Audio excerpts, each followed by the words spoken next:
अब्दुल्ला मुझसे कह करके गए थे इसी तारीख में मैं आऊंगा, इसी लम्हात में मैं आऊंगा, इतना कहना था।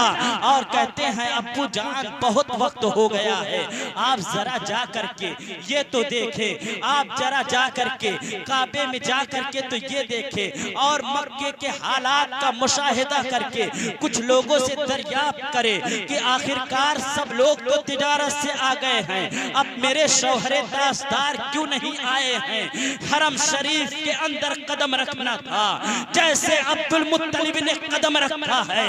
एक मुसाफिर दौड़ता हुआ आया है और आने के बाद कहा है, आने के बाद कहता है कि भाई अब्दुल मुत्तलिब अब माफी चाहता हूँ, एक खबर लेकर के आया हूँ, आपके सामने तो अबरहा बादशाह भी नहीं टिका है, अबरहा का लश्कर भी नहीं टिका है, लेकिन कैसे जसारत करूं बताने की, एक बहुत बुरी खबर है। हजरत अब्दुल मुत्तलिब कहते हैं बताओ वो कौन सी खबर है, वो कौन सी ऐसी खबर है। कहता है, कहने लगता है ज़बानें कांप रही है, मैं कैसे कहूँ। हजरत अब्दुल मुत्तलिब कहते बताओ कौन सी खबर है, बता क्यों नहीं रहे हो। जैसे इतना कहा है, कहने के बाद कहते हैं आपका बेटा अब्दुल्ला है। कहते हाँ हाँ अब्दुल्ला है। कहते वो तिजारत की गरज से गया था। कहते हाँ वो तिजारत की गरज से गया था। तो कहने लगते हैं आप उसका इंतजार मत करे, रास्ते में उसका इंतकाल हो गया है, अब वो वापस नहीं आने वाला है। इतना सुने हैं जमीन पर बैठ करके रोने लगते हैं, तसल्ली का हाथ अपने सीने पे रखे हैं और रोने लगते हैं और उठना चाहते हैं और ये भी दिल के अंदर सोच रहे हैं मैं तो बर्दाश्त कर लूंगी, मैं तो बर्दाश्त कर लूंगा, लेकिन आमिना को कौन सा जवाब दूंगा। वो उठना चाहते हैं लेकिन फिर जमीन पर आ जाते हैं। उठे हैं ऐसा लगता था जमीन ने उनको पकड़ लिया है, उनके कदमों को ऐसा लगता था आज जमीन चलने नहीं दे रही है अब्दुल मुत्तलिब को। लेकिन किसी तरीके से जब घर के दरवाजे पे जाते हैं हजरत आमिना दौड़ करके आती हैं, कहती हैं बाबा कौन सी खबर लेकर के आए हो, मेरे शौहर की कौन सी खबर लेकर के आए हो। इतना जैसे कहा है और कहने के बाद कहते हैं कि बेटी आमिना खबर तो बहुत बुरी है, आज जिसका तू इंतजार कर रही थी अब उसका इंतजार मत कर, अब्दुल्ला दुनिया से जा चुका है। हजरत आमिना ने दीवार का सहारा लेकर के और जमीन पर बैठ जाती हैं और बैठने के बाद एक हाथ अपने सिकम पे रखा है। मेरे सरकार 2 माह के हुए थे, सिकमे मादर में आए हुए और रब्बे कायनात की बारगाह में हजरत आमिना ने चेहरे को उठाया है। उठाने के बाद कहा ए पालनहार मौला, दोनों जहान को पालने वाला, अभी अपने बाप का इस बच्चे ने चेहरा नहीं देखा है, इसको तो यतीम बना दिया है। रब्बी रहमत आवाज देती है ऐ आमिना सुन सुन, ये यतीम नहीं बना है बल्कि तमाम यतीमों का इसे सरदार बना करके भेजने वाला। हजरत ओ हजरते आमिना जब इतना सुनी है और सुनने के बाद ये अर्ज करती हैं और रोने लगती हैं, तसल्ली का हाथ रखी हैं। बात आगे और चली है। उस वक्त का दस्तूर ये था जो शौहर इंतकाल हो जाता था, बीवी बेवा हो जाती थी, तो अरब का दस्तूर था वो नया लिबास नहीं पहन सकती है, खुशबू नहीं लगा सकती है। ये वहाँ का अंदाज था, रिवाज था। हजरत अब्दुल्ला की बीवी जब 3 माह के सिकमे मादर में मेरे सरकार आए हैं तो हजरत आदम अला नबीना ख्वाब में आकर के फरमाते हैं कि आमिना तुम्हें मुबारक हो, आने वाला गोद में तुम्हारे कोई और नहीं आ रहा है बल्कि नबियों का इमाम आ रहा है। आमिना खुद फरमाती हैं कि हर महीने कोई ना कोई पैगंबर आकर के मुझको ये बताया करता था आने वाला कोई एक पैगंबर आ रहा है। और हजरत आमिना जब उठी हैं माथे पे पसीना था, पसीने को साफ करती हैं, हाथ से जैसे साफ की हैं, खुशबू महकने लगती है, देखने लगती हैं खुशबू इतनी है, रुपट्टे में सोचती हैं पोंछ लूं, रुपट्टे से जैसे पोंछती हैं, रुपट्टे में भी खुशबू आ जाती है, सोचती हैं इसे धुल लूं, उसमें भी खुशबू आने लगती है, पानियों के कतरात टपक रहे हैं, उसमें भी खुशबू आ रही है। मक्के के औरतों ने जब देखा है कि अब हजरत आमिना खुशबू लगा रही हैं और ये अरब का दस्तूर नहीं है, अरब के दस्तूर को ये तोड़ रही हैं, ये तो हमारे दस्तूर को तो तोड़ रही है, ये बात पूरे मक्का के अंदर फैल जाती है, पूरे शहर मक्का के अंदर फैलती जैसे है। और जब ये हजरत अब्दुल मुत्तलिब के कानों तक गई है और हरम शरीफ के अंदर हजरत अब्दुल मुत्तलिब बैठे हुए हैं, तमाम लोग बड़े बड़े लोग आए हैं और कहते हैं ऐ सरदार मक्का अब्दुल मुत्तलिब, आपसे एक शिकायत है। आप जानते हैं जिसका शौहर मर जाता है वो 1 साल तक नया लिबास नहीं पहना करता है। हजरत अब्दुल मुत्तलिब कहते हैं हाँ हाँ ये बात तो सही है, कहते हैं कि वो 1 साल तक खुशबू नहीं लगा सकती है। हजरत अब्दुल मुत्तलिब कहते हैं हाँ हाँ ये बात तो सही है कि वो खुशबू नहीं लगा सकती है।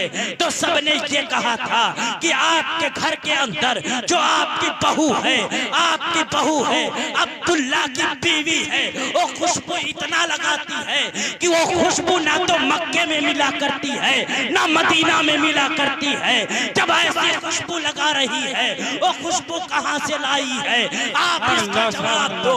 इतना जब से कहा है हजरत अब्दुल्ला अब्दुल मुत्तलिब दौड़ करके आते हैं, अपने बीबी फातिमा को बुलाते हैं, फातिमा से कहते हैं आज मैंने ऐसा ऐसा सुना है। सुनने के बाद फातिमा जाती हैं, कहने लगती हैं बहू मैंने आज बेटी ये सुना है, मेरे शौहर हजरत अब्दुल मुत्तलिब ये आकर के कहे हैं, आपने कहा है, आपने जैसे सुना उनकी माँ ने सुना है। ज़ारो कतार रोने लगती हैं, रोने के बाद कहती हैं जमीन पर गिर पड़ती हैं, दौड़ करके उनकी दादी जान आती हैं और कहती हैं जा करके अब आप समझाइए आमिना को।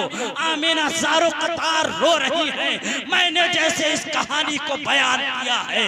और हजरत अब्दुल मुत्तलिब जैसे आए हैं, अब्दुल मुत्तलिब आने के बाद कहते हैं बेटी ये मैं नहीं कह रहा हूँ, ये मैं नहीं कह रहा हूँ, मक्का के लोग कह रहे हैं, मक्का की औरतें कह रही हैं, मक्का के कबीले के लोग कह रहे हैं, इतना कहा है। तो कहते हैं मेरे वालिद मोहतरम बाबा जान जिस राज को मैं छुपाना चाहती थी आज उस राज का पर्दा लग रहा है, फाश करना पड़ेगा, उस राज को खोलना पड़ेगा। इतना जैसे कहा है, कहती मामला क्या है, कहते हैं मामला ये है, दीवार पे हाथ रखते हैं, कहते हैं कि आप दीवार को सूंघिए वालिद मोहतरम, दीवार सूंघे हैं तो वहां से खुशबू आ रही है। बिस्तर के करीब लेकर के गए हैं, तकिया देती हैं तो उस तकिए से भी खुशबू आ रही है, कपड़े को देती हैं तो इस कपड़े से भी खुशबू आ रही है। जहां जहां हाथ रखते चली जा रहे हैं वहां वहां से खुशबू आ रही है। इतना कहना था। कहते हैं बाबा जान यही तक बात महदूद नहीं है, आप और सुनना चाहते हो तो और आगे आप सुनो। जब आप घर से बाहर चले जाते हो पानी की जरूरत पड़ती है तो डोल और रस्सी उठाती हूँ, डोल और रस्सी उठा करके कुएं के करीब जब पहुँचती हूँ सारी बच्चियां इंतजार करती हैं और जब मैं करीब पहुँचती हूँ तो पानी खुद ब खुद ऊपर आता है और मैं पानी को भर लेती हूँ और सारे लोग भर लेते हैं। वहां से जब मैं वापस चलती हूँ तब पानी अपनी जगह जाता है और ये कहते जाता है अस्सलातु वस्सलामु अलैका या उम्मी या रसूल अल्लाह। मेरे सरकार पर भी दरूदो सलाम है, सरकार की माँ पर दरूदो सलाम हो। ये कहकर वह वापस आता है, रास्ते से गुजरती हूँ, वहाँ पर भी यही आवाज आती है। यही बात महदूद नहीं, बल्कि जैसे कहते हैं कि ये मेरा कमाल नहीं है, बल्कि आपके बेटे अब्दुल मुत्तलिब की अमानत जो मेरे शिकम में है, उस शिकम की ये बरकतें हैं कि आज जमाना सलातो व सलाम की तारीफ कर रहा है। अजीज़ान, अल्लाहु अकबर, नारे रिसालत, नारे रिसालत, उलमाए अहले सुन्नत, हजरत अल्लामा मौलाना तलहा साहब किबला, नारे तकबीर, नारे रिसालत। हजरत, ये हजरत अब्दुल्ला और हजरत आमिना का मर्तबा आप खुद अब अंदाजा लगा लें मेरे सरकार का मर्तबा क्या रहा हो, जिसके सदके में सारी कायनात बनी। रब्बे कायनात ने इस दुनिया में खुद फरमाता है कि अगर मेरे इस दुनिया को मैं इसीलिए बनाया हूं, अगर महबूब को बनाना मकसूद ना होता तो मैं दोनों जहान को बनाता ही नहीं। ये दोनों जहान जो बनी है, यानी दुनिया और आखिरत जो बनाया गया है, और बीच में बीच में जो कब्र की मंजिलें हैं, ये तमाम तर चीजें जो बनाई गई हैं, ये सरकार के सदके में बनाई गई हैं। और मेरे सरकार का मर्तबा तो ये है, मेरे सरकार का मर्तबा खुद रब्बे कायनात फरमा रहा है। और सरकार की विलादत की खुशी में सरकार की माँ फरमाती हैं कि जब तारीख आई है विलादत की, उस वक्त मेरे घर में चिराग जलाने